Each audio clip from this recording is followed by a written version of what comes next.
ئێوارەتان باش هەموو لایەکتان بەخێر بە ناوڕێیانی بەڕێزی خۆشەویست لەم ئێوارەیەش لەگەڵ هەڵوێستخان کە بایۆگرافیەکەیتان بینی و منیش ئێستا پێشکەشتان دەکەم بابەتێکی گرنگی هەڵبژاردووە بۆ ئەوەی قسەی لەسەر بکە. خاتوو هەڵوێست زیاتر لە 16 ساڵ ئەزموونی کارکردنی هەیە لەگەڵ ڕێکخراوە ناوخۆیی نێودەوڵەتیەکان بە تایبەتی لە بواری گەشەپێدانی ئابووری و کۆمەڵایەتی و بەهێزکردنی توانای گەنجان و ژنان، وەڵامدانەوەی حاڵەتی لە ناکاوی بەرزنسی و کارکردن لە دوای جەنگ و ململانێ بۆ جێگیرکردنی کۆمەڵگە و ئابووری. هەڵوێستخان جێگیری سەرۆکی ڕێکخراوی ئازادبوونە، ئێمە ئێرە پێکەوە بەڕێوابەین. فێمینیستی ژینگەی و خۆبەخشی بنیادنانی ئاشتیە، هەڵگیری بڕوانامەی ماستەرە لە ئابووریە لە زانکۆی هۆدرسفیلد بریتانیا و هەروەها 2 ساڵ خوێندنی تایبەتی بە گەشەپێدانی کولتور لە ڕێکخراوی فریاگوزاری میلەتی نەرویج خوێندووە. میلەتی نەرویج خوێندووە. لەسەر کاتی کۆڕەکەم ناقەشەیەکی لەگەڵ هەندێک لە ڕەفیق و دۆستەکانیا بۆ دروست بوو کە پیان وابوو 3.5 و ڕەنگە زوو بێ و 4 باشتر بێ، بەڵام لە ڕاستیە ویستمان پابەند بی بۆی کە لە 5 عادەتەن کۆڕەکانی ساڵۆنی فکری بۆ ئەم ماوەیە تەواوەکەین تر ڕۆژ بەرەو کوردبوونەوە بۆی داوای لێبوردن لە ڕەفیقانەکەین کە نەماتوانی کاتەکەیان بۆ دەستکاری بکەین. بەس بەڵێنمان پیاون هەم لە ڕێی لایڤەوە هەم لە ڕێی ڕیکۆردی تایبەتەوە دوایی لە یوتیوبە بێەوە لەوێ توانن تەواوی چالاکیەکە ببینن. ئازادبوون سەکۆی هەمووانە و بەپێی و گونجاوی کە لەگەڵ دروشمەکانە هەیە لە خزمەت هەموو دەنگە ئازادەکانیان و دووارە بەخێر بن. هەڵوێستخان فەرمووی. سپاسکار بابان، ئێوارەتان باش بەخێر بێن. ئەو بابەتی کە من ئەمڕۆ قسەی لەسەرەکەم ژن و سروشت لە سایی هەژمونی پیاوسالاری سەرمایەداری. سەرتا قسە لەسەر پیاوسالاریەکەم، دواتر ئەو بەڵێن سیمایانەی کە ئێمە توانین پیاوسالاری پێ دەستنیشان بکەین لە هەر کۆمەڵگەیەکە،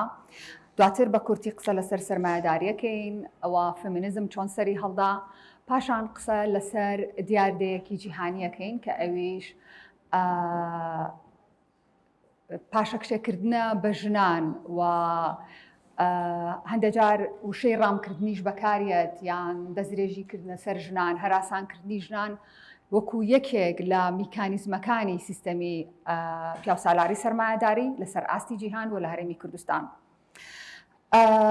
هەڵبەت پیاوسالاری سیستەمێکی کۆمەڵایەتی ئابووری سیاسی فەرهەنگی لەسەر ئاستی دنیا دروست کردووە بۆ ئەوەی کە چەوساندنەوە و ستەم لەلایەن پیاوانەوە بەرامبەر بە ژنان پەراوە بکرێ. پیاوسالاری هەم ئایدۆلۆژیایە هەم سیستەمیشە. چۆن ئایدۆلۆژیایە؟ ئەو بڕوو باوەڕانەی کە لە پیاوسالاریە هەیە بەوەی کە ژنان ڕەگەزی دووەمن، بەوەی کە ژنان لە ئاستێکی نزمدان، هەمیشە لە بەڵێن بەرهەمهێنانەوەی ئەم ئایدۆلۆژی ئەم بیر و باوەڕانەیە و بۆ پەیڕەوکردنی بۆ پەراوەکردنی نمایشکردنی ئەم بیر و باوەڕەی لە ڕێی سیستەمەوە لە ڕێی ئەو میکانیزم و استراتیژانەی کە دواتر قسەی لەسەرەکەین هاتووە ئەمەی لەو پانتایانەی کە هەیە لە کۆمەڵگە ئەگەر پانتایەکەش نەبێ خۆی دروستی کردووە بۆ ئەوەی کە ئەم هەژمونە بسەپێنێت. طبعاً پیاوسالاری دەسەڵاتێکی هەژمونگەرایە لە هەموو پێکهاتەکانی کۆمەڵگا بوونی هەیە، لە خێزانەوە کە بچووکترین یەکەی کۆمەڵگایە تا دەوڵەت و هەموو سیستەمە حکوومەتیەکان لە هەموو جۆر ینی حکوومەتەکانە ئەم ئایدۆلۆژیایە ئەم سیستەمە جێبەجێکرێ و ئەتوانین بڵین بەداخەوە دانەدانەی پیاوەکان سوودیان لە ئەم ئایدۆلۆژیا و سیستەمە وەرگرتووە و بەکاریان هێناوە بۆ بەرژەوەندی خۆیان. طبعاً پیاوسالاری لە تەواوی ئەو مێژووی کە هاتووە ئەگەر بەراوردی کەین بە ینی سیستەم و ئایدۆلۆژیەکانی تر ئیتر چ فەرهەنگی بێت چ سیاسی بێت یان با بڵێن سیستەمەکانی وەک سەرمایەداری ئایدۆلۆژیەکانی وەکو ناسیۆنالیزم، فاشیسم، ڕەگەزپەرستی، مرۆڤایەتی هەمووی ئەمانی تاقی کردوێتەوە، بەڵام کەسیان وەکو هیچ یەکێک لەمانە وەکو پیاوسالاری درێژیان نەکێشاوە و هیچ یەکێک لەوانەش زیاندمەند نەبوون بە مرۆڤایەتی. و باڵادەستی پیاوان کە لە ناو ئەم سیستەمایە پەراوە ئەکرێ بنەماییترین فۆرمی دەسەڵاتە و لە بەڵێن لە فۆرمەکانی دیکەی چەسانەوە و ستەمکردن کە وەکو باسمان کرد نەژاد پەرستی سەرمایەداری ئیمپریالیزم هەموو ئەمانە لە باڵادەستی پیاوانەوە لە هەناوی باڵادەستی پیاوانەوە هاتوونەتە دەرەوە جگە لە فێمینیزم کە بەڵێن داهێنانی پیاونیە بەڵکو تەواو ڕوتێکی ژنانە و فێمینیستانەیە. هەڵبەت لە خۆرئاوا کاتێک لە سەدەی ڕۆشنگەریە بەگشتی وەرچەرخانێک لەسەر ئاسی دنیا ڕوویە و جیهانبینی ژنان و پیاوانی گۆڕی بەڵێن بابەتەکانی وەک دیموکراسی ئازادی تاکەسکەسی ئەمانە هەمووی قسەی لەسەر کرا بەڵام هێشتا لەو سەردەمەشە قەزەی ژن مەسەلەی ژن یەکسانی ڕەگەزی نەچوە ئاستێکەوە و تەنانەت بیرمەند و فەیلسوف و ڕووناکبیرانی ئەو کاتەش خەمی ژنیان نەکرد بە خەمی خۆیان بەڵام تا ڕادەیەک ئەتوانین بڵین کاریگەریەکیان هەبوو کە بەشێک لە ژنان و پیاوان بیر لە مەسەلەکانی ژنانیان خەمەکانی ژنان بکەنەوە. دواتر ئەگەر بە کورتی قسێک لە سەرهەڵدانی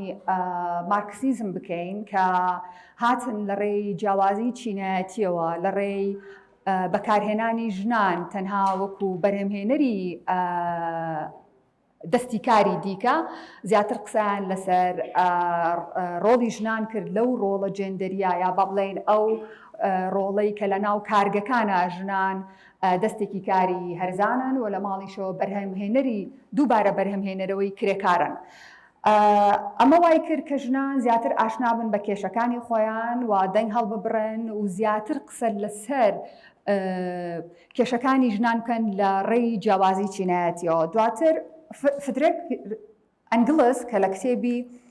بنەچەی خێزان و خاوەندارەتی تایبەت کە ئەدەبیاتێکی چەپە قسە لەسەرەوەکە کە ئەوە جیاکاری ڕەگەزی لەسەر بنەمای چینایەتیە وای لە ژن کردووە ئەو با بڵێن پلەنزمەی بۆ دیاری بکرێت لە کۆمەڵگەیە و ئەو هەلومەرجەی کە ژنان تیایان لە ڕووی کۆمەڵایەتیەوە لە ڕووی ئابوووریەوە لە ڕووی سیاسیەوە پەیوەندی بەو جیاوازە چینایەتیەوە هەیە و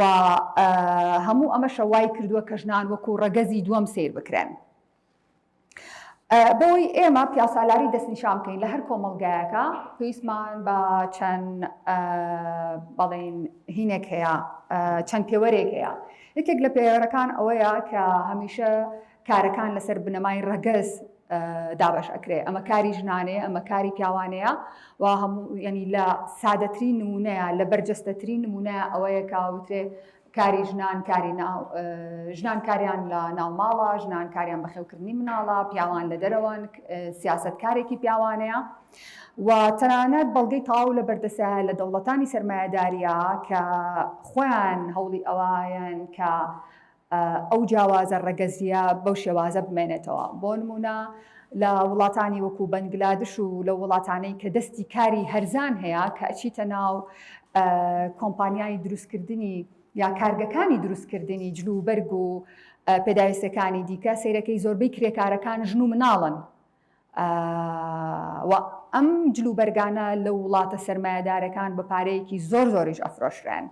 و لەوێ ئەم جۆرە لە دەستی کاری هەرزان بەڵێن دیاری کراوە کە ئەمە کاری ژنانە و کاری مناڵانی مناڵانە. ڕێزگرتن و بە هەندوەرگرتنی کاری پیاوان سادەترین ینی بەڵێن قورسترین کاری ژنان یا بەڵێن ئەو کاری کە ژن ئەیکا هەمیشە بە بێبەهاتر بەراورد کراوە بە کاری پیاوان. بۆ نەگەرێمە کاری ناوماڵ وەربگرین کە کارێکی بەردەوامە هیچ گەشەیەکی ژنی تێدا نیە و کارێکی قورسە قسە لەسەر وڵاتانە ناکەم کە بە بۆنەی تەکنۆلۆژیایی بە بۆنەی پێشکەوتی تەکنۆلۆژیاوە زۆر ئاسان کاری کراوە بۆ ژنان تۆرە نمونەی گوندێک وەرگرا تۆرە نمونەی وڵاتێکی هەژار یان شارێکی هەژار وەربگرا کارکردنی ژنان لە ماڵەوە کارێکی زۆر قورسە. ئەم کارە بە بەراورد بە بچووکترین کاری پیاوان بە کارێکی بێبەها سیر ئەکرێ و نیشانەیەکی دیکە پێوەرێکی دیکە بۆ ناساندنی ئەم سیستەما کۆنتڕۆلکردنی بەشێک لە کۆمەڵگەیە لەلایەن پیاوانەوە پیاوان ژنانیان کۆنتڕۆل کردووە ئەمەش پێوەرێکی دیکەی زۆر ڕوونە کە پیاوسالاری پێناسرێنێتەوە. طبعاً ئێمە کاتێککە باس لە پیاوسالارەیەکەی زۆر گرنگە قسە لەسەر فێمینیزم بکەین چونکە تێکۆشان و شۆڕشەکانی ژنان کە لە سەدەی 19 دەست پێکە هۆکارە لە ئێستا ئێمە قسە لەسەر پیاوسالاری بکەین و لە ڕووی فەرهەنگیەوە لە ڕووی چەمکەوە لە ڕۆ سیاسی کۆمەڵایەتی ئابوووریەکەیە شیکاری بۆ بکەین و فێمینیزم بە هەموو ئەو ڕخنانی کە لێی گیرە یان لایەزار لێی ئەگیرێ توانی چاوی زۆر لە ژنان و لە پیاوان بکاتەوە ژنان بناسێنێ بە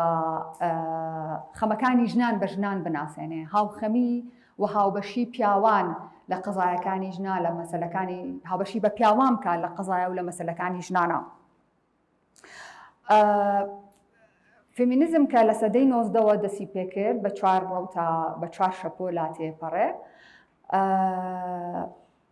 جگەلەوەی کە هەڵگری و پەیامەیە کە ئێوێ یەکسانی نێوان هەردوو ڕەگەزەکە بەدەستبێنێ بەڵام لە هەمان کاتە دژی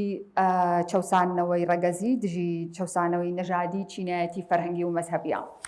لە سەدەکانی بڵین لە هەفتاکانی سەدەی ڕابردووە کاتێک کە فێمینیزمی ژینگەی سەر هەڵئەدا یەک زۆر بە قوڵی لە قەیرانەکانی ژینگە کێشەکانی ژنان مەسەلەکانی ژنان داگیرکاری جیاوازی ڕەگەزی و چینایەتی نادەتپەروەری کۆمەڵایەتی تیشکە خاتە سەر ئەم بوارانە و پێی وایە ئەمانە هەمویان هاوبەشی یەکەن ئەمانە هەمووی زنجیرەیەکن پێکەوە گرێدراون هەر هەمووشیان ئەم قەیرانانەی کە هەن دەرهاویشتەی ئەو سیستەمە سەرمایەداری پیاوسالاریەیە کە جیهانی بەڕێوە بردووە. و قسە لەسەرەوەکە کە پیاوسالاری سەرمایەداری لە ڕێی داگیرکاریەوە لە ڕێی کۆلۆنیالیزمەوە توانیوێتی پەراوەی هەژبوونی خۆی بکە و ئەو وڵاتانەی کە لە ڕووی سیاسی و ئابوووریەوە لاوازن توانیوێتی داگیریان بکە و سەرچاوە و سروشتیان بەتاڵان بەرێ لە هەمان کاتە لە ڕێی ئایدۆلۆژیا و پیاوسالاریشەوە توانیوێتی کۆنتڕۆڵی ژن بکە. طبعا ماریامیس و ڤاندانافشیڤا کە هەردووکیان دوو فێمینیستی ژینگەین ماریامیس ئەمساڵ کۆچی دوایی کرد ڤاندانافشیڤا لە شۆڕشی خۆی بەردەوامە کە سەرگردایەتی بزوتنەوەیەکی زۆر گەوراکە لە هەندستان و لەسەر ئاستی دنیا بۆ بە ئیلهام بەخش بۆ زۆر لە ئەو موڤمنت یان ئەو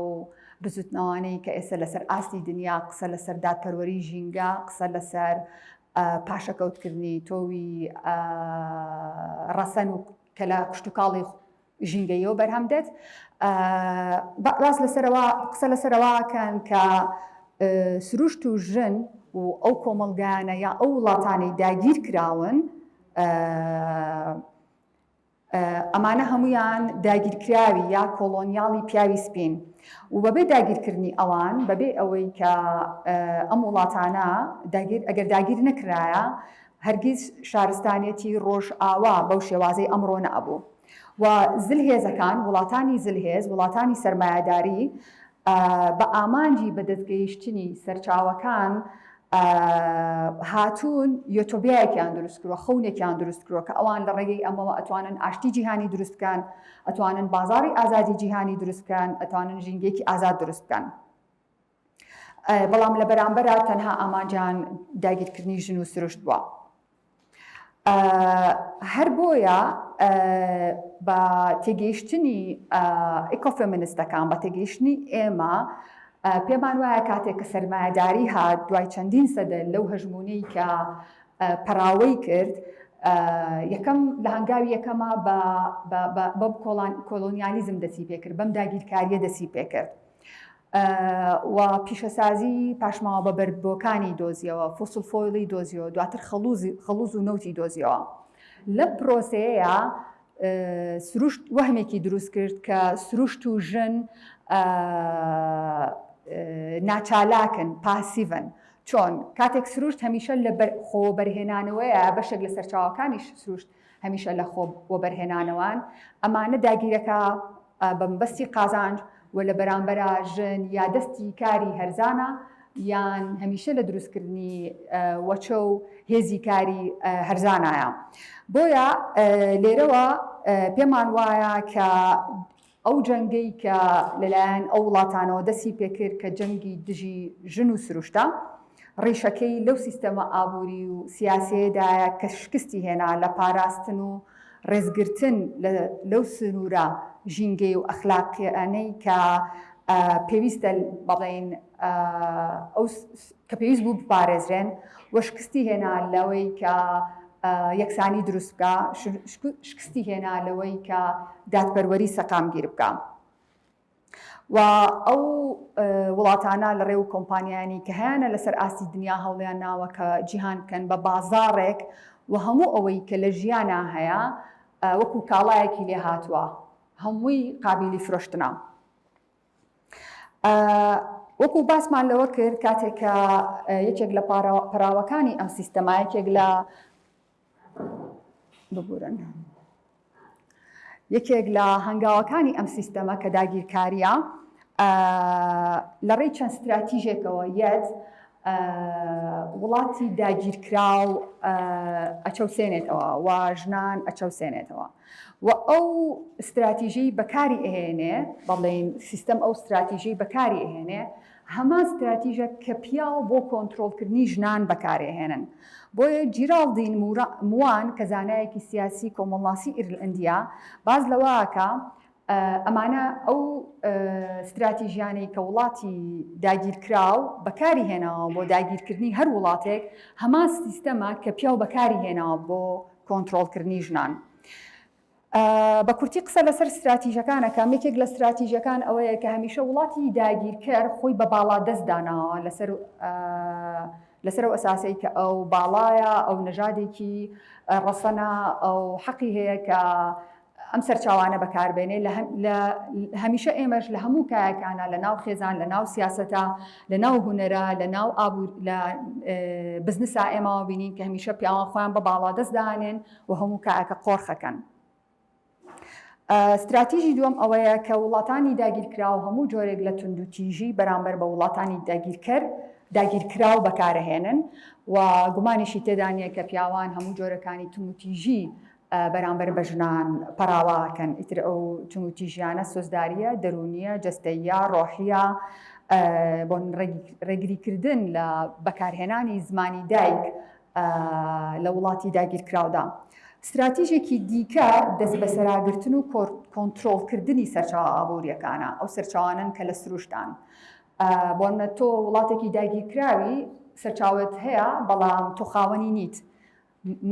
مافی بڕیاردانە نییە لەوەی کە ئەم سەرچاوانە چۆن لە ڕێی کۆمپانیاکانەوە دەرەهێنرێن بەرهەمەهێنرێن ئەفرۆشرێن برێنە دەرەوە هیچ مافێکرد نییە بە هەمان شێوە ژنان کارەکەن موچیان هەیە بەڵام خۆی بڕیاری لەوەی نییە ئەم موچێ چۆن یان سەرۆت و سامانێکی بڕیاری نییە لەوەی کە چۆن بەکارهێنێ بۆیە یەکێک لە کێشەکانیش ئەوەیە کە کاتێک ژنان نانێ ئەم هاوبەشیە بکەن یان نانەوێت ئەم با بڵێن سەرۆت و سامانەکان بەکار نەهێنن بەو شێوازە کە نێوێت پیاو قۆرخی بکە ئەبێ لە بەرامبەرە دەستبەرداری پەیوەندی خێزانی بێ ئەبێ لە بەرامبەرە یا ئەو تا دەستبەرداری پەیوەندی خێزانێکی بێ یا بێت دەستبەرداری سەرۆت و سامانەکەی بێت چونکە تانەوتە شەری زۆر لێ ئەدرێ بە شێوازێک مامەڵی لێگەڵا کرێ کە بە هیچ شێوازێک ئەو مافی ئەوەی نییە کە بڕیار لەسەر داهات و سەرچاوەدارایەکانی خۆی بدات. خاڵێکی دیکە شێواندن و سڕینەوەی کللتوری وڵاتانی داگیرکراوە و هەیمەنەکردنی و بەردەوام نیشاندانی کللتور و فەرهەنگی وڵاتانی داگیرکەرە. هەڵبەت بە هەمان شێوە ئێمە بەڵێن بۆ ئەوەی کە هەمیشە وێنا و هەیمەنەی وڵاتانی داگیرکەر ببینیت لە بەرامبەرە ئێمە گەر سەیری میدیاکان بکەین سەیرەکەین ژنان ڕۆڵی جێندەری ژنان و بوونی ژنان ئەگەر لە میدیا ببینین سەیرەکەین هەمیشە بەو شێوازە داڕێژێتەوە کە ژنان وەکو بووکەڵەیەکی جوان وەکو بووکەڵەیەکی سێکسی وێنە ئەکرێنەوە و پیشانە درێنەوە. دواستراتیش کە قسەی لەسەرەکەم درخستنەوەی خەڵک یا دانیشتوانی وڵاتی داگیرکراوە لە بەشداری سیاسی. کاتێک کە تۆ داگیرکراو بیت بەشداری سیاسیت نییە ئەگەر هەشت بێ بەو شێوازەیە کە وڵاتی داگیرکرد بۆی دیاری کردووی و بەشداری تۆ تعبیر نییە لە خواست و ماف و داواکانی تۆ و لە بەرامبەرە ئەگەر ژنان ببینی هەرچەندە کایی سیاست بە هەموو شێوازت پاوان کراوە لەسەر ئاستی دنیا لەلایەن پیاوانەوە ئەگەر ژنێکیش بێ بەشداری بکە ڕێگری زۆر زۆرە تەنیا ڕێگە بە کۆمەڵی ژنی دیاری کراوە درێ ئەو ژنانەش زۆر جار تەنها بەشدارێکی شکلین و بەشداری و قسەکردن و هەموو شتێکیان بەو شێوازەدا ڕێژێکە پیاوان ئەیانەوێ. هەڵبەت کاتێک قسە لەسەر کۆلۆنیالیزم ئەکرێ کاتێک قسە لەسەر داگیرکاری ئەکرێ و پەیوەندی نێوان کۆلۆنیالیزم و تموچیژی دژی ژنان باسەکرێ قسە لەسەرەوە ئەکرێ کە ئەوە پەیوەندێکی قسە لەسەر ئەوە ئەکرێت کە کۆلۆنیالیزم یان با بڵێن داگیرکاری بۆتە هۆی ئەوەی کە تومتیژی دژ بە ژنان بکرێ. بەڵام زۆر گرنگە ئێمە ئەوە بیر خۆمان بێنینەوە کە پەیوەندێکی تم و تۆڵ لە نێوان داگیرکاری و پیاسالاریدا هەیە و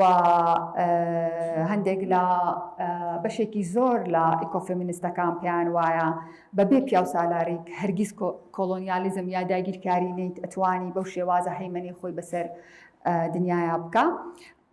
و ئێمە ئەگەر بپرسین کۆلۆنیالیستەکان کێن وڵاتانی داگیرکراوکێن هەمیشە بینیت کە بەشێکی زۆری هەمویان پیاوەن مەبەسمان ئەوە نییە کە بڵێن کە ژن کۆلۆنیال نییە ژن داگیرکراو نییە بەڵام ئەگەر بنمونە و بە ڕێژە بیگری زۆر کەمە یان لە پێشترا هەر نەبووە. طبعاً نمونەیەکی دیکەی کایەکی کەوەر بگرین کە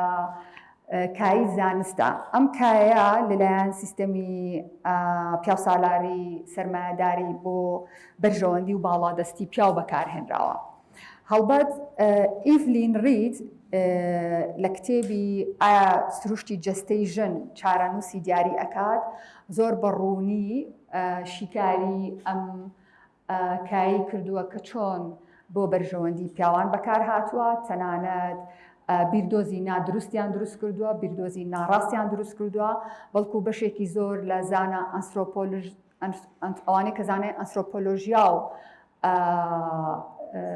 فیسیۆلۆژی بوون خۆیان لە خێزانی بۆرژواکان بوون و ئەو تیۆرانەی دایان ڕشتووە بۆ نزمکردنەوەی یا دانانی ژنان بۆ لە پلەیەکی زۆر نزمان. یەکێک لەو تیۆرانە یان یەکێک لەو بیردۆزانە بیردۆزی منداڵدان و نزمکردنەوەی پێگەی ژنە. لەو بیردۆزەیە باز لەوە کە مادام ژنان منداڵدانیان هەیە مادام ژنان مناڵ دروستەکان ئەمە کاریگەری لەسەر کەمکردنەوەی عەقڵی ژنان هەیە ئەمە ئەو ڕۆڵەیە کە ژنان بۆی دروست بوون ئەمە ئەو ڕۆڵەیە کە ژنان بۆی تەرخانەکرێن و ژنان بە بۆنی ئەم ڕۆڵەوە ناتوانن بەشداری ڕۆشنبیری سیاسی فەرهەنگیان هەبێ. هەر بۆیە ئەم گریمانیان دروست کردووە و پێیانوە بۆ ژنان ئەبێ ملکەتی ئەم ڕۆڵە بن. بۆیە تەنانەت بە جۆرێک ئەم بیردۆزە بەکارهات کە ژنیان وەکو گێل لە قەڵەمادا و لە بەرامبەرە هێزی بازووی پیاوان وەکو هێزێک واتە کاتێک قسە لەسەر منداڵدانی ژنەکە لە بەرامبەرە قسە لەسەر هێزی بازووی پیاوەکە و وەکو بەڵێن هێزێکی بەخشینەوەی هێز جاری کە بە پیاو باسی لێ ئەکا بۆ ئەوی جاری کە پیاو باڵا دەست بکرێن. طبعاً ئیڤلین جاری کە باز لەواکە کە لەگەڵ هەڵکشانی سیستەمی پیاسالاری سەرمایەداری سروشتی جەستەی ژن کرا بە بەهانەیەکی ئایدۆلۆژی تا بە بەردەوامی ڕێگری لە ژن بکرێ و بەشداری ژنان لە کایەکانی ڕۆشنبیری کۆمەڵایەتی دوور بخرێتەوە و بە کۆیلەی بهێڵرێتەوە. ژولی نیلسۆن باز لەواکە ئەگەر زانست ئەگەر ئێمە ئاگامان لە پێشکەوتنی زانست نەبێ و پێشکەوتنی زانست لەسەر بنەمای بەهامرۆیەکان نەبێ ئەوە کۆتاییەکی زۆر نامرۆیی هەبێ چونکە زانست بۆ بەرژەوەندی ڕەگەزێکی دیاریکراوی کۆمەڵگە بەکار هاتووە. ئێمە ئەگەر لێرەیە ئاوڕێک بینەوە لەو مێژووی کە تێپەڕیوە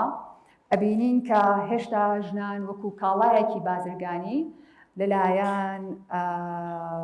مافیا و گروپە بازرگانیەکان مامەڵەی لەگەڵاکرێ و هاندانی ژنان بۆ ژیانێکی ساختە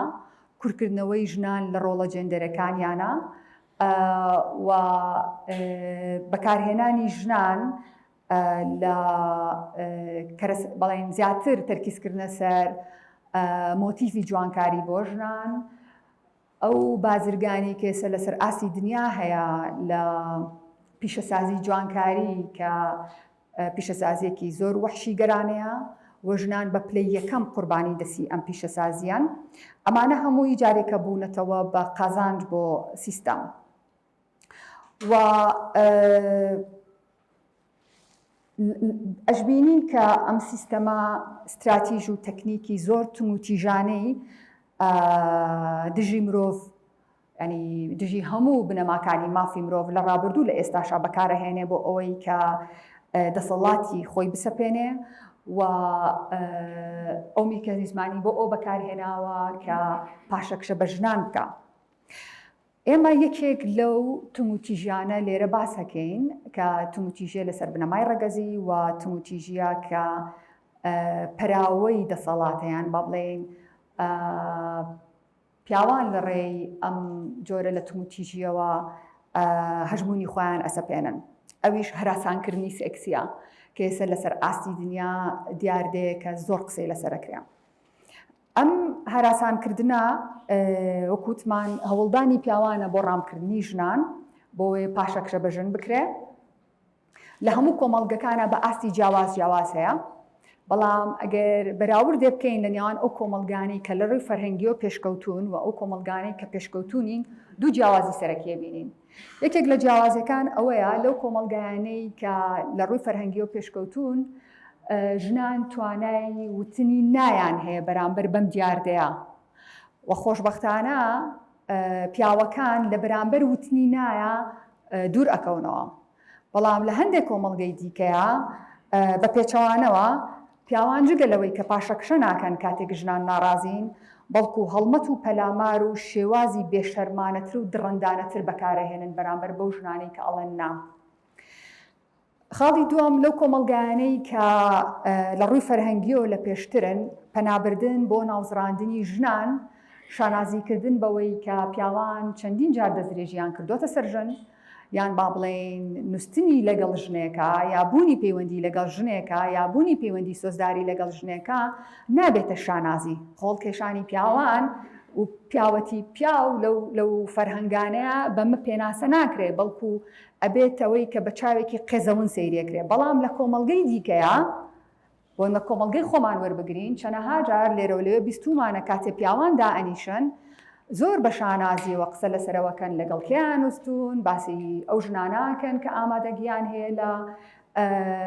لە زۆر کایە و باس شانازی بەوە ئەکەن کە لەگەڵ چەند ژنان وستون و بە شێوازێکی زۆر ناشتینیشتانە و تەشەر لەو ژنانە ئەیان کە خۆیان پەیوەندیان لەگەڵیا بووە. بەداخەوە ئەم نمونەیە لە هەرێمی کوردستان هەیە و کەسانی حزبی کەسانی باڵادەست لە نەو سیاسەت لە ناو حکوومەت لە ناو حزبە کەڵە هونەرمەند شاعیر ڕۆژنامەنووس هەموو کایەکانی گرتوتەوە. هەڵبەت لە هەرێمی کوردستانە نمونەی ئاشکرای هەراسانکردنی سێکسی هەیە بووە بە دیاردا بەڵام ژنان لە دۆخێکان کە زۆر جار کە تووشی ئەم حاڵەتەشە بن هیچ لایەن و شوێنێک نییە پەنای بۆ بەرن چونکە متمانەیان نییە. و زۆر جار ئەوشمان بیستووە کە ژنان یان کچان کاتێک ئەیانوێت کارێکیان دەست بکەوێ هەر لە هەنگاوی یەکەمەوە لە پێشکەشکردنی سیڤیۆ تا ئەو کاتێ لە شوێنێک وەرەگێرێ و کار ئەکا و بەردەوامیش ئەبێ ڕوبەڕەوەی جۆرێک لە جۆرەکانی تموتیژی یان هەراسانکردنی سێکسیە بێتەوە. طبعاً لە هەرێمی کوردستانە لە ساڵی 2021 ڕاپرسێک لەلایەن ڕێکخراوی ئاشتی و ئازادی کرا لەسەر هەراسانکردنی سێکسی ئەو ژنانی کە وەڵامیان ناوەتەوە لە سا 60یان قسەیان لەسەرەوە کردووە کە ڕوبەڕووی هەراسانکردنی سێکسی بوونەتەوە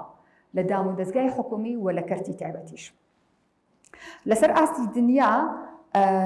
لە 28 وڵاتی ئەوروپی توێژینەوە کراوە دەرکەوتووە لە سا 55 ژنان ئەزبوونی هەراسانکردنی سێکسیان کردووە لە خوار تەمەنی 15 ساڵیەوە. و لە سا 75 ژنان ئەڵێن ینی ئەو لە سا 75 ئەو لە سا 55 ئەو ژنانە بوون کە لە پۆستی باڵاشا بوون. واتە ژنان ئەگەر لە پۆستی باڵایە بێ، ئەگەر پاکەرەوەیەکیش بێ، ئەگەر مامۆستا بێ، ئەگەر کارمەندی ڕێکخراوێکی حکومی بێ، لە هەر پۆستاکە بێ تووشی ئەم هەراسانکردنا بێتەوە. هەڵبەت یەکێکی کە لە ئاماری کە هەیە کە پێم خۆشە لەگەڵتان بەشی بکەم، ئەوەیش ئامارێکە هیر ڕێکخراوە مرۆییەکانە کە لە ساڵی 2015 بڵاو کراوەتەوە لەلایەن تۆڕی ژنانەوە. کاتێککە ئەم داتایە بڵاو کرایەوە خەڵکێکی زۆر تووشی شۆک بوو، چکە پێیان وابوو لە ناو ڕێکخراوە مەدەنی و مرۆییەکانە پێویستە ڕێزگرتن لە مرۆڤ، ڕێزگرتن لە ژن، پاراستنی ژن لە پلەی یەکەمی نابێن، نەک تەنها بە دروشم بەڵکو بە فعلی. داتاکە ئەڵێ لە سا 48 ژنان تووشی هەراسانکردن بوونەتەوە لەلایەن هاوڕێیەکی پیاوەوە کە لەوێ کاری لەگەڵا کردووە، دەستی لێیاوە، دەستی بە قژا هێناوە، بە زۆر لی نزیک بۆتەوە، ئەم پێی خۆش نەبووە. لە سا 55 ژنان داوای پەیوەندی سێکسیان لێکراوە و لە سا 33 ژنان خۆشبەختانە قسەیان لەسەر کردووە و راپۆرتیان لەسەر نووسیوە و بەرزیان کردوێتەوە بۆ لایەنی مەبەست. لێرە پرسیارێک دروست دەبێت بۆ لە سا 55 ژنان تەنها لە سا 33 قساکەن. هەڵبەت هێشتا من پێم وایە ئەم لە سا 33 تا ڕادەیەک بە بەراورد بە هەندێک کۆمەڵگە هێشتا زۆرە و نیشانەیەکی باشە، چکە لە هەندێک کۆمەڵگە هەیە ئەو ئاستە زۆر کەمە و ژنان ناوێرن راپۆرت بکەن. بە پلەی یەکەم ئەترسن کە تووشی سزا ببن و متمانەیان نییە کە کاتێک قسە ئەکەن تایبەتمەندیەکانی پارێزراو بێ و ئەشترسن کاتێککە قسە بکەن لەلایەن ئەو کەسەوە کە هەراسانی کردووە یا دەستدرێژی کردوتە سەری تۆڵەی لێ بکرێتەوە و لە شوێنی کارەکەی یاسایەک نییە کاتێککە ئەم تووشی ئەم هەراسانکردنە بوو قسەی لەسەر بکە و بیپارێزێ. لێرە پرسیاری کە دروستە بێ، ئەگەر من لە شوێنی کارەکەم تووشی هەراسانکردن بووم، راپۆرتم کرد، کەناڵ هەبوو یان یاسایەک هەبوو قسەی لەسەر ئەمە کرد بۆی ئەم دیاردەیە بنبڕ بکرێت، ئایا لە دەرەوەی کارەکەم لە دوای 4 لە دوای سعات 5 لە دوای سعات 12 کە من ڕۆمە دەرەوە ژیانی من پارێزراوە لە ناو کۆمەڵگەیە، من لە چوارچێوەی بڵین کۆبڵی یاسا و پرەنسیپی ئەخلاقی و ئینسانی و مرۆیی لە شوێنی کارەکەم ئەپارێزرێم. بەڵام کاتێک کە من ڕۆمە دەرەوە لە ناو کۆمەڵگە کێ پارێزگاریم لەیەکە؟ لە یاسای ناوخۆیی و دەوڵەتی ئەو حکوومەتەیە یاسای تایبەت هەیە بۆ پاراستنی ژنان ئەتوانن قسەی لەسەر بکەن، ژن کاتێک چێ لەسەر ئەمە دەنگ هەڵەبڕێ لەلایەن حکوومەت و پۆلیسەوە ئەپارێزرێ؟ ئەمەش ئەو پرسیارانەیە کە پێویستە قسەی لەسەر بکرێ. خاڵی کە دیکە ئەوەیە کە قوربانی لۆمە ئەکرێ، ئەوەی کە لە ئینگلیزیا پێوترێ victim blaming یان وەسم العار. کاتێک ژنێک هەراسان ئەکرێ ئەگەر قسە بکا پێڵێن ئەو جلەی لەبەر کردووە بۆیە هەراسان ئەکرێ، ئەو بەو شێوازە قسەی کردو بۆیە هەراسان ئەکرێ، ئەوە کراوەیە واتە ئەمە جاری کە ڕەوایەتیدانە بەم دەستدرێژیە لە باتی ئەوەی کە مامەڵەیەکی دروست لەگەڵ ئەم کەیسیا بکرێ، ژن جاری کە تاوانبار ئەکرێ. بۆیە بۆ ژنان قورسە کە قسە لەسەر ئەم دیاردەیە بکەن. لەوەش قورستر ئەوەیە کاتێک کە ژنێک دەستدرێژی کرێتە سەری، بۆیە قسە ناکە ئەترسێ لەلایەن پیاوانی کەشەوە دەستدرێژی بکرێنە سەر، چکە کەمێک پێشەستە باسمان کرد کە پیاوان لەسەر مێزی خوان باز لەواکەن دەستدرێژیان کردوتە سەر فڵان کەس، دەکەڵ فڵان کەسان وستن، ئیتر لای پیاو ئەبێت بە ئەوە کوامە بێ بە موڵکی گشتی، ئیتر ئەویش ئەبێ بچێ دەستدرێژی بکاتە سەری، ئەویش ئەبێ داوای پەیوەندی لێ بکە، ئەویش ئەبێ لێی نزیک بێتەوە. بۆیە یەکێک لە کێشە هەرە قورسەکان کە ڕوبەڕووی ژنانە بێتەوە و تەحەدیەکی زۆر گەورەیە وەکو دلێمایە بۆ ئەو قساکە تووشی ئەم دۆخا بڵین تووشی ئەم دۆخا بێتەوە قسەش ناکە ئەتوانێت چۆن مامەڵە لەگەڵ کاریگەری دەرونی و جەستەی ڕۆحیەکانی بکە. وەکو کە ئێستا باسمان لە کاریگەریەکان کرد، یەکەم کاریگەری و یەکەم ئامانجکە ئەم میکانیزمە کە بەکارهێنرێ وەکوتمان بۆ پاشەکشەکردنی ژنانە، بۆیە لە هەرێمی کوردستانە ئێمە شارمان هەیە بەشداری ژنان لە کەرتی تایبەتە زۆر کەمە، چونکە بە پلەی یەکەم لەوا ترسن کە ژنان بچنە ناو کەرتی تایبەت بە جۆرێک لە جۆرەکان تووشی ئەم دەست درێژیا بن بۆیە زیاتر بەشداری ژنان بوونی ژنان لە کەرتی گشتیا بینی وەک لە کەرتی تایبەت. بۆیە مێکێکە لە هۆکارانەی کە دەستخۆش ئەو نەمنەمەوە دەستخۆش سپاس بیرەخسمەوە. خاڵێکی دیکە لەو شوێنەی کە ژن کاری تیاکە کاتێک کە تووشی ئەم دەستێژیان بێت، زۆر کاریگەری ئەخاتە سەر ئەدای کارکردنی وەوای لەیەکە نەتوانێت بەو ئاسوودەیە کار بکە، زۆر جاری شوێنی کارەکەی بەجێ هێڵێ.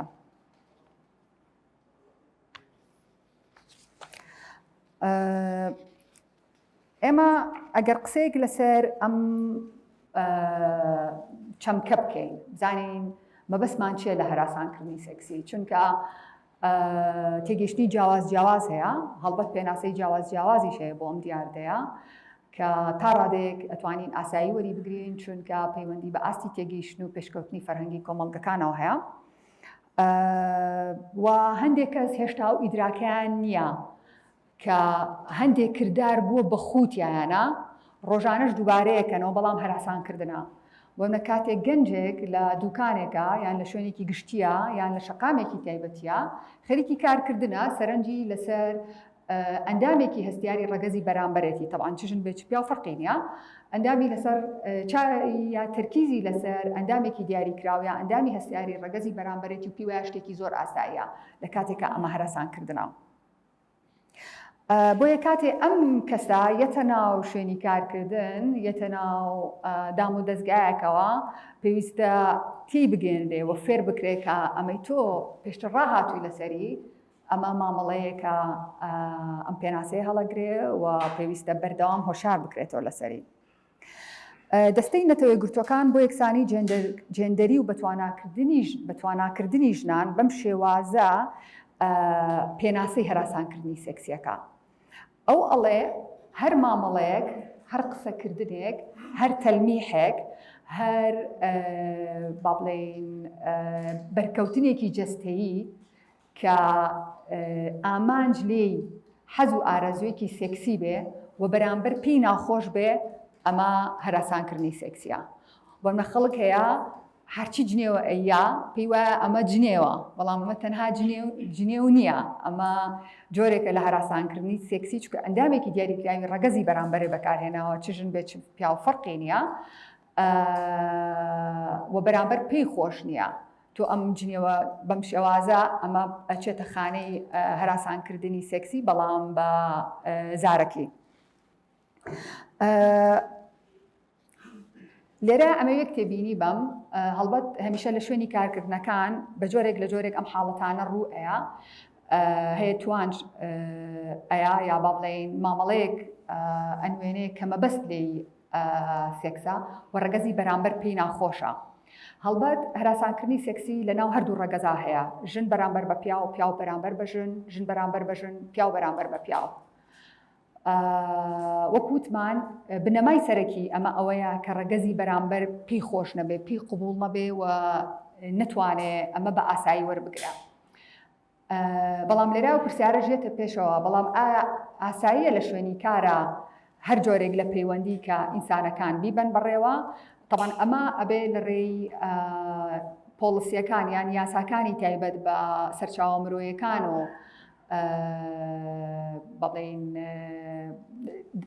بەڵێن دابوونەریت و بەڵێن خوڕەوشت و یاساکانی سەرچاوە مرۆیەکان ڕێک بخرێ. بەڵام ئەوەی زۆر گرنگە ئێمە لەم چەمکەیە بیرمان بێ ئەوەیە کە پەیوەندیەکی نەخوازراوە و بەرامبەر پێی خۆش نییە. طبعاً جۆر و نمونەی هەیە، یەکێک لە جۆرەکانی فیزیکی و جەستەییە، فیزیکیە بەڵام جەستەیی نییە. بۆ نمونە فیکە لێدان، سەرنجدان، یان ئەوەی ئێمە پێڵین واقی وڕ ئەمێنێ بەرامبەر بە بەشێکی دیاریکراوی جەستەی بەرامبەر، یان لێوگەستن، زۆر نزیک بیونەوە لە ڕەگەزی بەرامبەر برۆ هەڵتەکاندن. بەڵێ بەڵێ برۆ بەڵێ بەڵێ ئاوێنە بەڵێ ئەمانە، بەڵام ئەبێ ئەمانە بڵێن مەبەستەکەی هین بە سێکسی بێ. هینمان هەیە، زارەکیمان هەیە، یان با بڵێن لەفزیمان هەیە. ئەم زارەکیە شێوەی ئاشکرا و نائاشکرای هەیە. ئاشکرا و نائاشکرا هەیە. ئاشکراکە ئەوەیە تەلمیحات بەکار ئەهێنێ. بۆ نمونە ئەڵێ من حەزم بەم دیمەنەی ئێرەیە، بەڵام چاوی لەسەر بەشێکی جەستەی ڕەگەزی بەرامبەرە، یان بە بەردەوامی کەسی بەرامبەر ئیسعاجەکە داوای پەیوەندی لێ ئەکا و پێی ئەڵێ کاتێککە بەرامبەرەکەی ئیسعاجە بێ پێ ئەڵێ تۆ پەشیمان نابیتەوە ئەگەر جارێک من بمە دەرەوە بە زۆرکردن کە ڕەگەزی بەرامبەر پێی خۆش نییە. زارەکی و بە شێوەیەکی ئاشکرایە، وەکو قسە و توانج. قسە و توانج بۆ نمونە داوا لە بەرامبەرەکەیەکە زیاتر لێی نزیک ببێتەوە، یان ئێوێ بۆنی بکە. ئەمانە زارەکین داوای لێکا کە بۆنی بکە. جۆرمان هەیە کرداریە بەڵام نازارێک، ینی فیزیکیە بەڵام قسەیتیانە. بۆ نمە دەستخستنە سەرشان، دەستخستنە سەرشان، باوەش پێداکردن، ئەمانە هەر هەمووی بە هەراسانکردن بە بەڵێن پۆلێن کراوە. طبعاً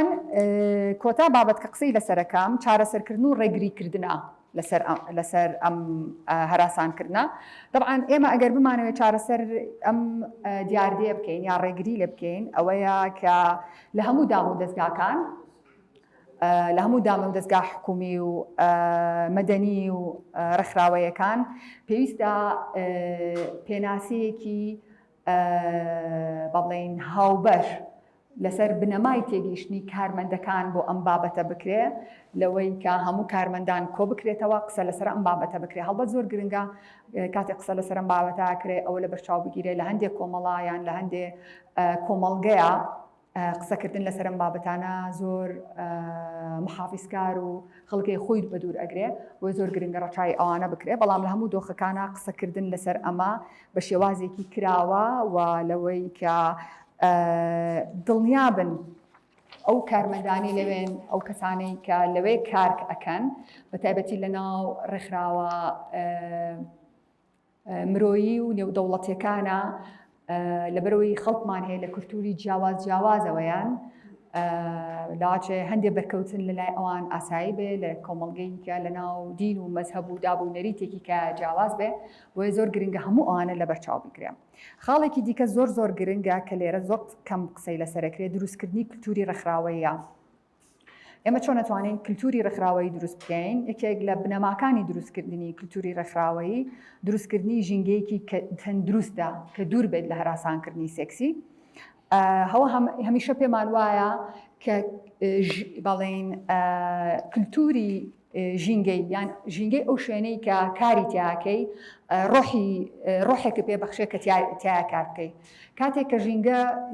ژینگەی شوێنەکەت تەندروستە، ئەتوانی کاری تیا بکەیت، ئەتوانی بەردەوام بی و گەشە بکەیت. بەڵام ئەو ژینگەیە ئەگەر ژینگەیەکی ناتەندروست بێ پاشەکشاکەی. و زۆر گرنگە وەکوتم ئەم کەسانەی کە لە ناو دام و دەستگایەکە کۆ ئەبنەوە قسە لەسەر ئەم دیاردەیەکەن لەسەر پێناسەیەکی هاوبەش ڕێ بکەون لەوەی کە چی شیاوە چی شیاو نییە و چی هەراسانکردنە و چ کردارێک هەراسانکردن نییە، بەڵام بە لە بەرچاوگرتنی بنەما باڵاکانی ئاکار، ڕەوشت، مافی مرۆڤ، پاراستنی مافی ژن و منداڵ، پاراستنی مافی کەمەنەتەوەی و گروپە پراوێستخراوەکانی کۆمەڵگا. ئێمە لەسەر ئەم بنەمایە ئەتوانین کە پێناسەیەکی تەندروست بۆ هەراسانکردنی سێکسی ببورن دابنین. خاڵێکی دیکە ئەوەیە کە یاسای تایبەت هەبێ بۆ پاراستنی ژنان، بۆ پاراستنی هەموو ئەو کارماندانەی کە لە ڕێکخراوێکا کارەکەن و کەناڵی جیاواز هەبێ کە کارمەند بتوانێت لە ڕێگەیەوە قسە بکە. من یەکێک لەو ڕێکخراوانەی کارمانتیا کردووە ئەوەی کە کەناڵی جیاوازیشماندا نابوو، هێشتا ژنان نیان قسەیان ناکرد. دواتر هاتین لەسەرەوە ڕێکەوتین بۆ نمونە ئەگەر من لە بەرچاوم حاڵەتێکی واڕوو یا منیش مافی ئەوم هەیە کە قسەی لەسەر بکەم، ئەگەر تەنانەت ئەو کەسەش دەستدرێژی کراوەتە سەری قسە نەکا من مافی ئەوم هەبێ قسەی لەسەر بکەم. تەنانەت ئەگەر ئەویش ئامادە نەبێ، ئەویش مافەکەی خۆی نەوێ، بۆی بتوانین ڕێگەی کە بەکار بهێنین بۆ ئەوەی کە ئەو ژینگەیە تەندروستکەین یان میکانیزم و شێوازی دیکە بەکار بهێنین بۆ بنەبڕکردنی. خاڵێکی زۆر گرنگ ئەوەیە کەسانی بەرپرس، سەرۆک و بەرپرسان، کەسەباڵاکانی ناودام و دەستگاکان بە پلەی یەکەم خۆیان ئیلتیزامبوونیان بۆ بنەبڕکردنی ئەم دیاردەیە هەبێ و ئەوان هەمیشە جەخت بکەنەوە کە ئەم دیاردەیە پێویستە بنەبڕ بکرێ و هەموو ئەو بنەمایانەی گرنگە بۆ دروستکردنی ژینگەیەکی تەندروست لەوانەوە دەست پێ بکە، ئەوان بە پلەی یەکەم خۆیان یاساکان جێبەجێ بکەن بۆ ئەوەی ئەم دیاردەیە بنەبڕکەن. سوپاس بۆ ئێوە.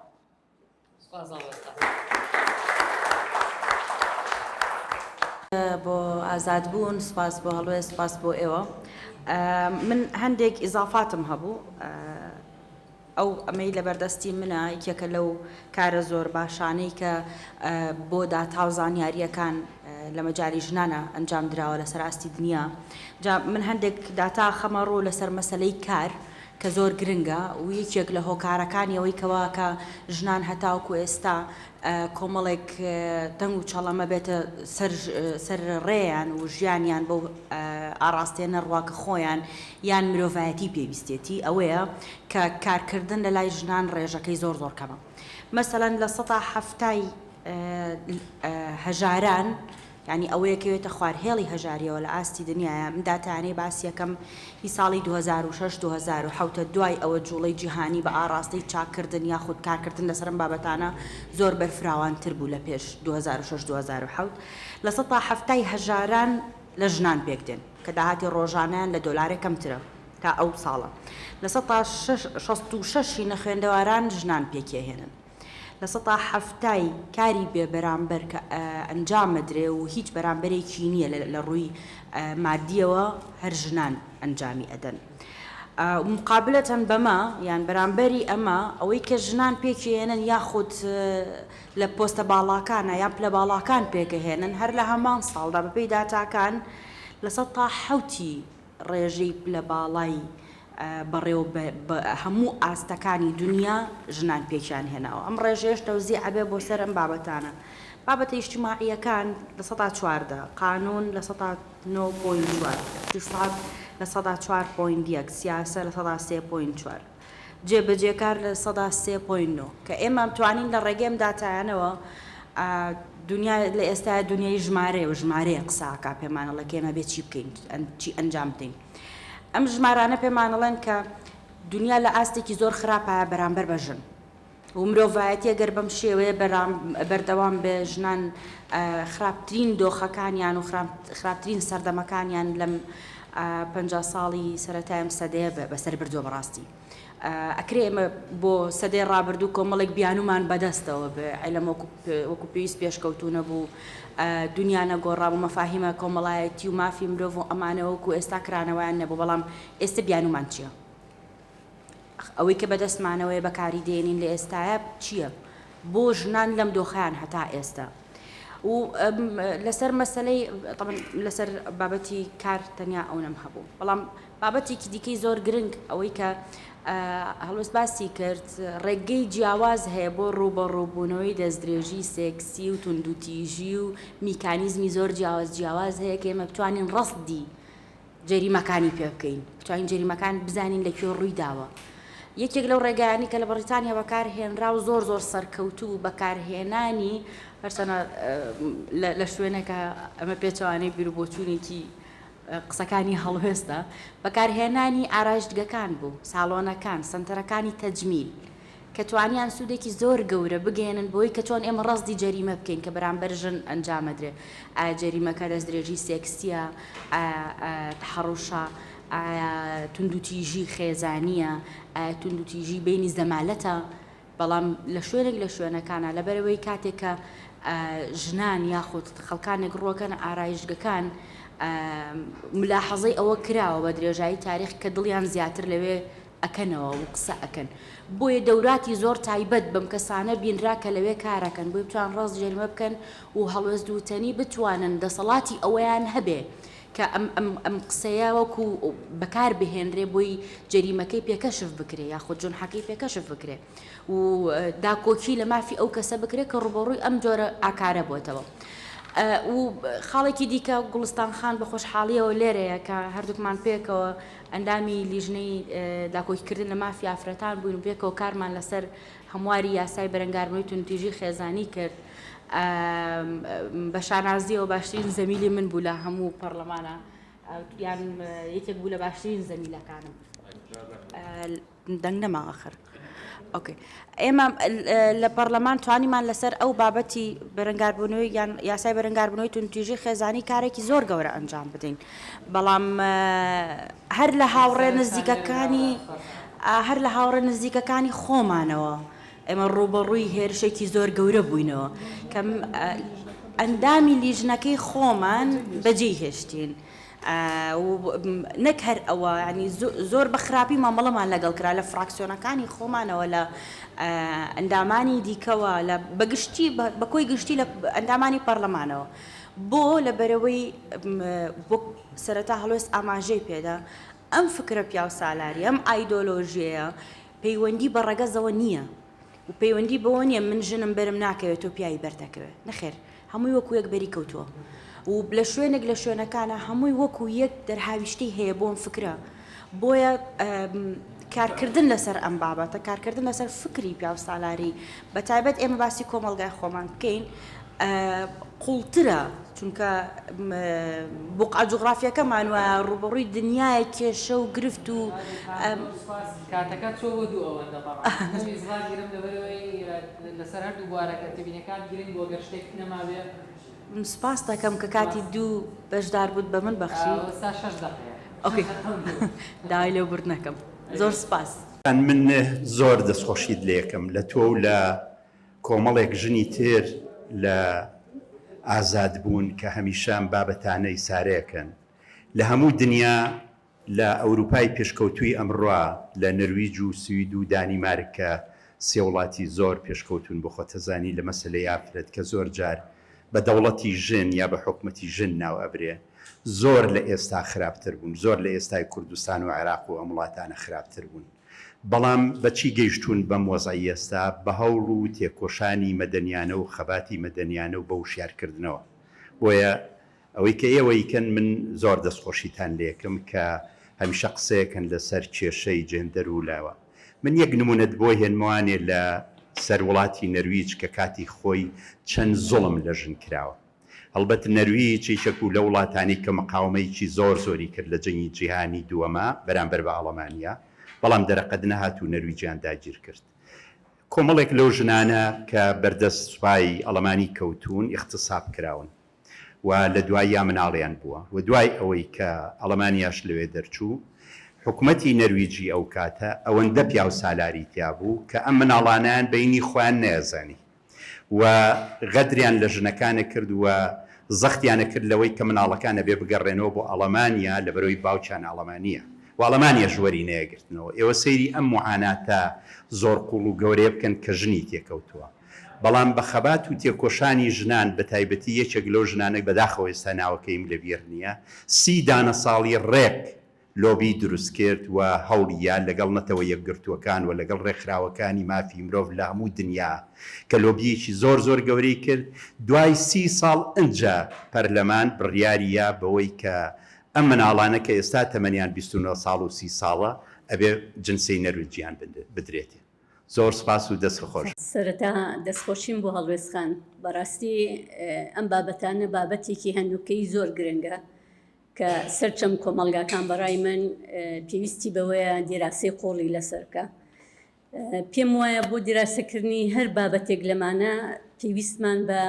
زمانی ژمارەیە. ئامار ئەمڕۆ گرنگترین زانستە کە ئەتوانێت هەموو کۆمەلگا بۆ ڕێخا کۆمەلگایەکی هاوسەنگە بۆ بکە. بۆ نمونە ئیزافتەن بۆ هەموو ئامارانی و خاتونی پێش ئێستا قسەی کرد. ئامارێکی زۆر گرنگ هەیە کە ئەوشەوەیە لە راپۆرتێکی نەتەوەی گرتوەکانە ئاڵێ لە 140 کاری بەرهەمهێن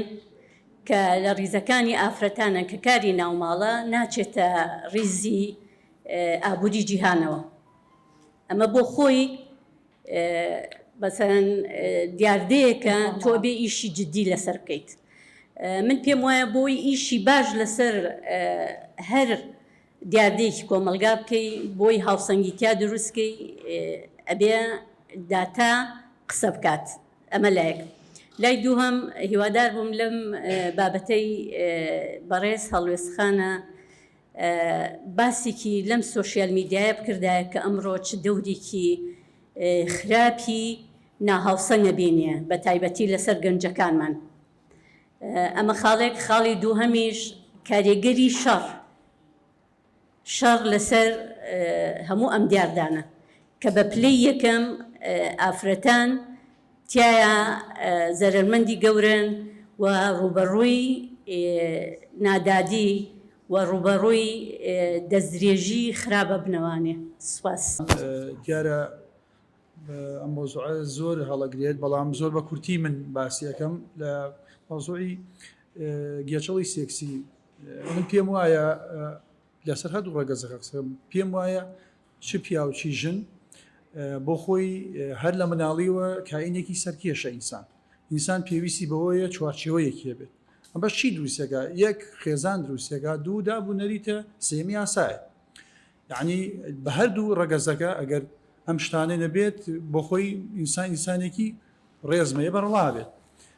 یەکەم خێزانە، دووەم دابوونەریتە، سێم یاسایە. ئەمانە وجودی ئینسان دروستەکە. و سەبارەت بە مەسەلەی ئافرەتیش ئافرەت باسیەوەت کرد کە وەک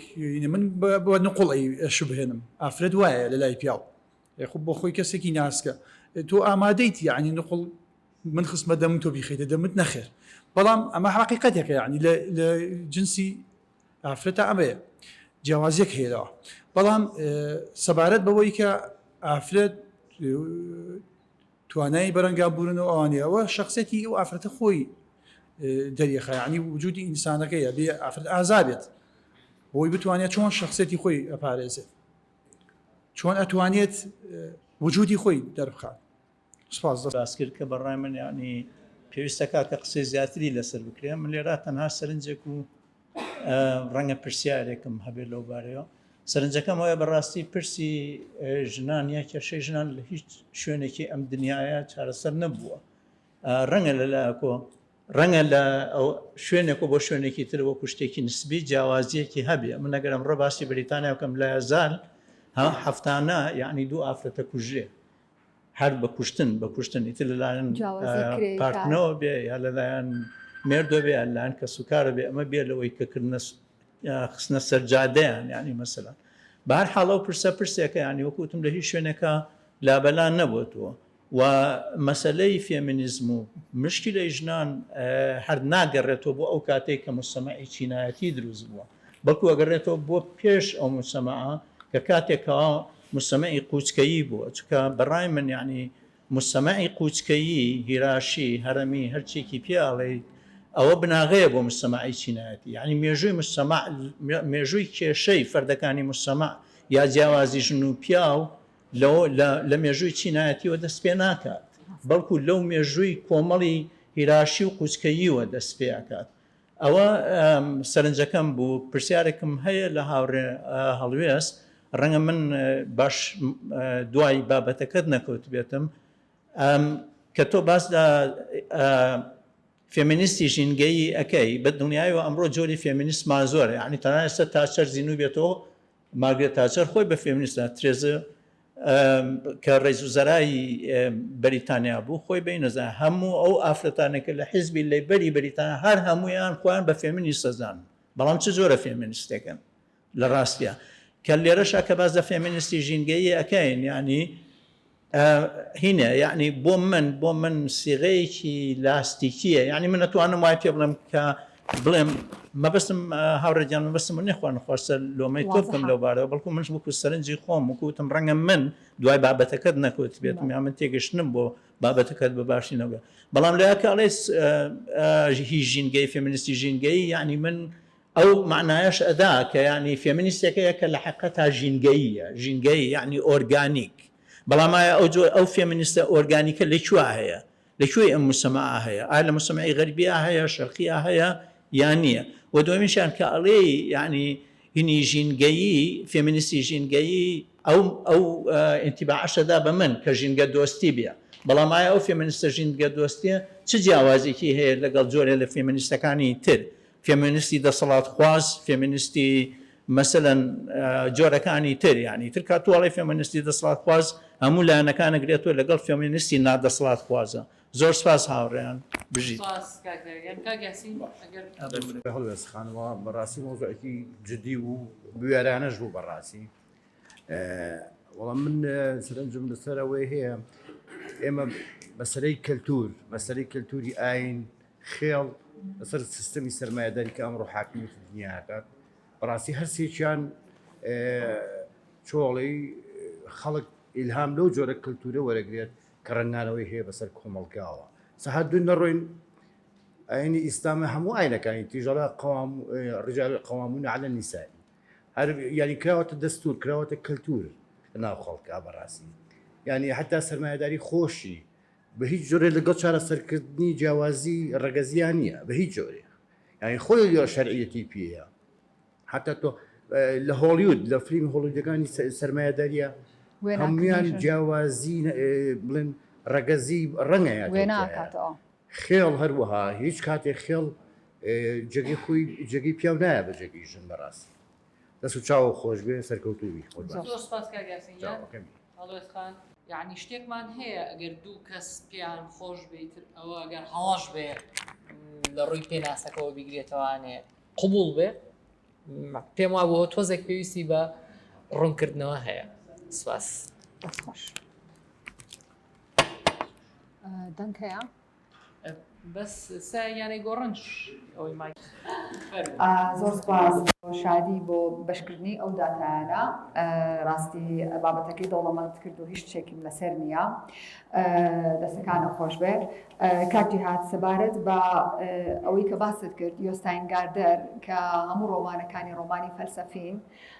پێم وایە لە نهێنی یاری کاغەز باز لەوە کە ئەو چیرۆکە گەڕێتەوە کە ژنە نەرویجیەکان سەری تەنانەت سەریان تاشێنراوە کاتێک کە ئەو پەیوەندیان هەبووە بەڵێ و سەبارەت بە دەستدرێژی سێکسی لە کاتی جەنگە یەکێک لە هەرە قێزەوترین دیاردەکان کە لە کاتی جەنگە لە شەڕی ناوخۆ شەڕی ملیشاکان کە ژنان تووشێ بنەوە دەستدرێژی بە کۆمەڵە نزیکترین نمونەی خۆمان ژنە ئێزدیەکانە کە هەمان با بڵین ئەزمموی ئەو ژنانیان هەیە مناڵیان هەیە باوکی داعشە تا ئێستا و کێشێ چارەسەر نەکرا و کەمپینی گەورەی بۆکرا و ژنان و پیاوانی ئازادی خواز لێرە بەشدارێکی زۆر باشی ئەو کەمپینیان کرد و لە چل ساڵی ڕابردووە بە سەدەها هەزار ژن هەبووە لەو جەنگە ناوخۆیانەیە دەستدرێژی کراوەتە سەریان و نمونەی زۆر بەرچاومانەیە نەک لە کاتی جەنگە لە کاتی کەشا کە دۆخیش لە دۆخێکی ئارامیە بۆ ژنان تووشیان دۆخە ئەم حاڵەتە بوون. شلەر خان زۆر سوپاس ڕاستە ئامار زۆر گرنگە سوپاس بۆ ئێوەش کە شێرتان کرد سەبارەت بە سۆشیال میدیا من زۆر بە کورتی ئاماژەم پێەیە کە لێرە سۆشیال میدیا ڕۆڵێکی زۆر خراپ ئەگەڕێ لەوەی کە ژنان تەنها وەکو هەندێک ڕۆڵی جێندەری ئەناسێنێتەوە بە کۆمەلگا و هەمیشە لە تەوزیفکردنی ئەو ڕۆڵە قەتیسکراوەیە کە ژنانی سنووردار کردووە و ئەگەر سەیری بابەتەکان بکەین بەرنامەکان بکەین ئەو زنجیرە کۆمیدیانەی کە نەک کۆمیدی هەندێک جار ئەکەوێتە حاڵەتی سوکایەتی کردن بە ژن و بە پیاویش کە پێم وایە بەشێکی زۆر لە خەڵکیش بینەرێتی سوکایەتێکی زۆر بە ژنان و پیاوانیشەکەن و هەمیشە لە درێژەدانن بەو ڕوانینە کەمەی کە بەرامبەر بە ژنان هەیە. کاکتەها قسەیەکی کرد و ڕۆی ڕاستی پێم سیر بوو تێگی شتێکی وت کە شتێکی زۆر پێم وایە پێچەوانەیە لەو ڕێبازی کە ئەو گرتوێتی و کاری تیاکە تەنها ئەوەیە کە پێم وایە ئەو دەستدرێژەی کە ژن تووشێ بێتەوە تەنها پەیوەندی بە کەسایەتی ئەوە نییە ئەوە پەیوەندی بەو عەقڵێتەوە هەیە کە عەقڵەتێکی زۆر کۆنەخوازانەیە کاتێک کە ژن تووشی دەستدرێژیە بێڵە بە کەسایەتی خۆی بپارێزێ تۆ هیچ سنوورێک ناپارێزی تۆ ڕێز لە کەسایەتی و لە مافی ئینسانی و ژنی ئەو ناگری تۆ دەستدرێژیەکەیتە سەری و تۆش پێ وایە بێ کەسایەتی ئەو بپارێزی لێرە بۆ ئەمی زیاتر قسەی لەسەرکەم بەڵام زیاتری لەسەر ناڕۆم هاوڕێزا هێری زۆر سوپاس بۆ سەرنجەکەت لەگەڵیم تا ئێستاش لە وڵاتانی ئەوروپا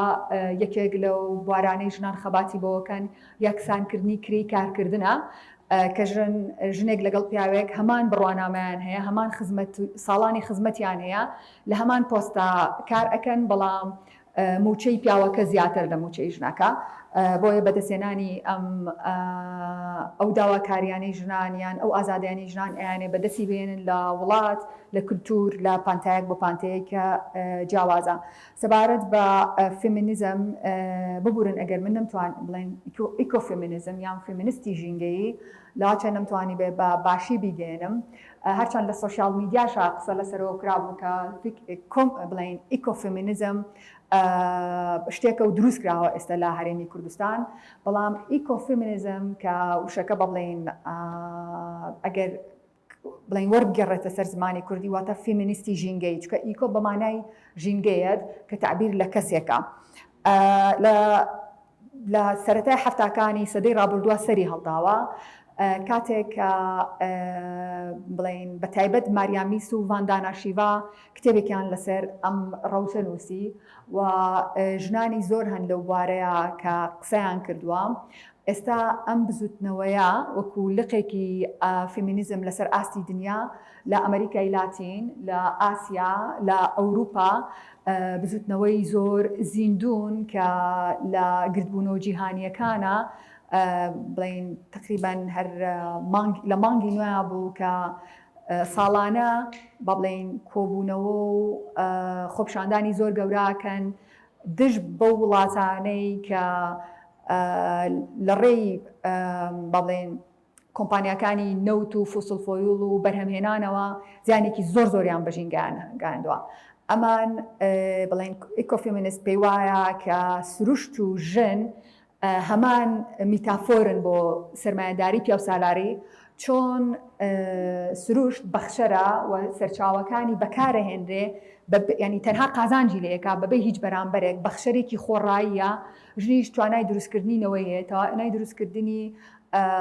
با بڵێن کرێکاری یا بێکرێ یا کرێی کەمە و ئەگەر ژن خۆشی کار بکە کرێکی کەمی ئەدرێتێ بۆیە دەستبەرسەراگرتنی ژن و سروشت لە ڕێی ئەو میکانیزمانی کە باسمان کرد قسەی لەسەرکراوە و بەدیدی ئێمە ڕزگارکردنی ئەگەر بتوێ کار بۆ ڕزگارکردنی هەر گروپێکی کۆمەڵگە بکەی یان بتەوێ هەر چین و توێژێک ئازاد ببێ بەبێ ئازادکردنی سروشت ناوێ چونکە سیستەم هەموو بڵین ئەم گروپانی پەراوێز خستووە تۆ لە سانەوەی داهاتێکە لای پیاوە یا بەڵێن هەموو داهاتەکان ئەو قۆرخی کردووە لە کەمینەیەکی پیاوانیشە ینی کەمینەیەکی پیاویش دەسی بەسەر ژنان و پیاوانی شاگرتووە گروپەکانی کە توێژەکانی کە هەمووی گروپی پەراوێزراون کەواتە تۆ ناتوانێت ئازادیە بەدەستبێنی کە سەرچا سروشت ئازاد نەبێ و ژن ناتوانێت ئازاد بێ ئەگەر تۆ لە ڕووی بەڵێن لە ڕووی دینی لە ڕووی مەزهەبی لە ڕووی خێڵایەتیەوە بچەوسێنرێتەوە هیوادارم بە باشی گیان بێتم شیواکە یەکێکە ینی پێشنگانی ئەو بزوتنەوەیە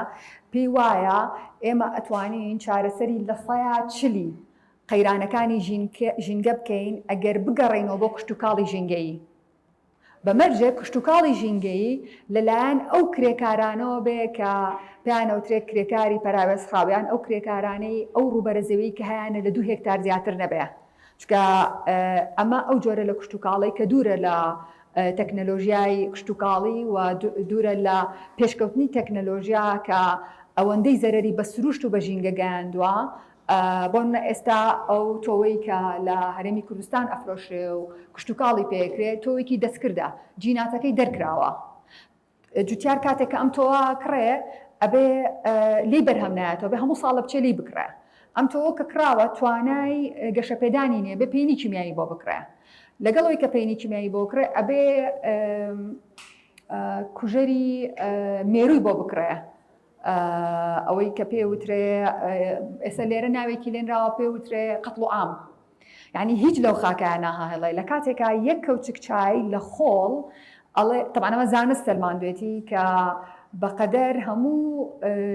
ژمارەی زیندەوەر و بوونەوەر لەسەر زەوی ئەمە مادەی ئەندامیتیایە بۆیە لێرەوە ئەمان پرسی ژن و ژینگە پێکەوە گرێن چونکە تۆ سەرەتاییترین مافی تۆ ئەوەیە کە ژینگێکی تەندروستەیە بێ سەرەتاییترین مافی تۆوێ خواردنێکی سروشتی بخۆی نەک خواردنێک کە تۆکە جیناتی دەستکاری کراوە یان ناوکەکەی دەرکراوە و بە سروشتی گەشە ناکە بەڵکو پێینی کیمیایی ئەوێ و کوژەری هینەکانی شێوێت بە بڵێن حەشەراتەکانی شێوە کاگیاسین بڵێ کللتوری خێڵەکی هەموو مەزاهب و دینەکانی ژۆکۆی مامۆستاش ئاماژەی پێەیە زۆر وێرسالانە بووە و هەمیشە ژنان لە پلەیەکی نزما بوون ئێمە هیچ بەیانبەرێک نبینین کە پیا بوو بێ و زۆربەی ئەو مەزاهب و دینانەش بەو شێوازە بوون ئەو کللتورە خێڵەکی کە باسیەکەی لەگەڵ ئەو سیستەما وزە لە یەکتری وەرەگرن و ئێستای بینی لە هەرێمی کوردستان کە کللتوری خێڵەکی چ و ئەمە سیستەم ئیشیشی پێێتی و ئەتوانێ یعنی ژینگەیەکی باش بێ هەردووکیان یەکتری بەهێز بکەن کاک بابان سەبارەت بە پرسیارەکەی جەنابەت هەڵبەت کاتێک کە تۆ کارمەند وشار کردەوە یا خەڵکی وشار کردەوە لەوەی کە بزانێت چی هەراسان کردەوە وەکو پێم وتی کە ئێسێمە لە شوێنێکی دیاری کراو پیاسەیەکەکەی کەسێک سەیری شوێنێکی دیاریکراوی جەستەی تۆکە ئێمە پێی ڕاهاتووی لە کاتێک ئامە شتێکی هەڵەیە لە کاتێک ئامە دەستدرێژی کردنە و ئەسڵەن ئێمە توانای ئەومانیە نەگەیشتونەتە ئەو دۆخە لە تێگەیشتن بچی قسەشی لەگەڵ بکەی تووشی کێشەی گەورەتری شەبیتەوە ئەمە لە پانتایە ئامەکەیە بە پلەی یەکەم وەکوی کاکجیات و مامۆساژ باسییان کرد ئیشی پەروەردە و حکوومەت و دام و دەستگایە بەڵام ئەگەر کورتی کەیتەوە بۆ ناو دام و دەستگایەک کاتێک کەسێک گیایێت لە ناو دام و دەستگاکەی توە دەست بەکارکردنەکە لە هەنگاوی یەکەمەوە ئەبێتەوە ئیش لەسەر ئەو بکەی کە تی بگەێنی ئەمە هەڵەیە بۆی بۆ شازە ڕفتار نەکە و ئەبێ بەرامبەرەکەشی تێبگا ئەو درکەی هەبێ ئەو تێگەیشتنی هەبێت کە ئەمە هەڵەیە بۆی قبولی نەکە چکە لە دۆخە گشتێکە بە ئاسایی تێپەڕێ بەڵام دوای ئەوەیکەی قسەی لەسەرەکەی یاسای تایبەتی بۆ دانی خەڵکەکە هۆشارەکەیتەوە لەسەری ئەو کاتە هەم بەرامبەر تێگا هەڵەیە و بەرامبەرەکەی کەشی قبولی ناکایان نەخوازراوە لای من بەکارهێنانی ئەو ڕستەی ئەگەر پێی ناخۆش بێت من پێم وابوو ئەوە ڕستەیەکە پێویست ناکات لە ناو شەرحەکەی بڵێ ئەگەر پێی ناخۆش بێ ینی بۆ یەوتم ڕوونکردنەوەیەکی زیاتر چونکە پێی خۆش بێ یا پێی ناخۆش بێ بە پێی تعریفەکەەوە دەستدرێژیە بەس ئاخر ئەبێستەیە ڕەنگە زیاد بێ ئەبێ ئەو بەرەنگارێکی هەبێ بە پێی ناخۆش بێ چکەگەر پێی ناخۆش نەبێت دۆخەکە تێپەڕێ ئەبێ لە خوازراو بێ لە لای ئەبێ قبول مەکراو بێ لە لای وتم واتە گەرێکێک پێی ناخۆش نەبێ هەر ئەبێ ئەو تعریفی بەسەرا بچێکە بەڵێ ئەوە لە ڕێی هۆشیارکردنەوە وای لەکەی بەڵێ مامۆستاگیان زۆر سپاس بەو شەجوانەکانە لە گەورەی خۆتانە بەڵێ لە باسکردنی میلیشیایە سێمە ئەو زەوی سەباڵین کە بزوتنەوەکانی ژینگە و ژنان کاتێک باس لە زەویەکان قسە لە سەرواکەین کە زەوی لە ڕێی میلیتاری زەکردنەوە دەستی بەسەرا گیراوە و لە ڕێی بایۆتەکنەلۆژیا و لە ڕێی ئەم تەکنەلۆژیای کە ئێستا پێشکەوتووە دەست بۆ ناوی جەستەی ژن براوە ئەو ژنەی کە جاران جستەی بە شێوازێک بوو ئێستا بە شێوازێکی دیکە فۆرمەڵەکراوە بێ باڵای بەو شێوازە بێ سنگی بەو شێوازە بێ بۆیە لەگەڵتم لە مۆزۆئی عوسمان هینەکەت زۆر بووە لە هەر چواردەوەی ئیشارەتم بۆکەن منیش هەر دڵم ناهات سەکان ببڕم بەخەڵە بسخە ئەو ناوان کردی تێلیستەوە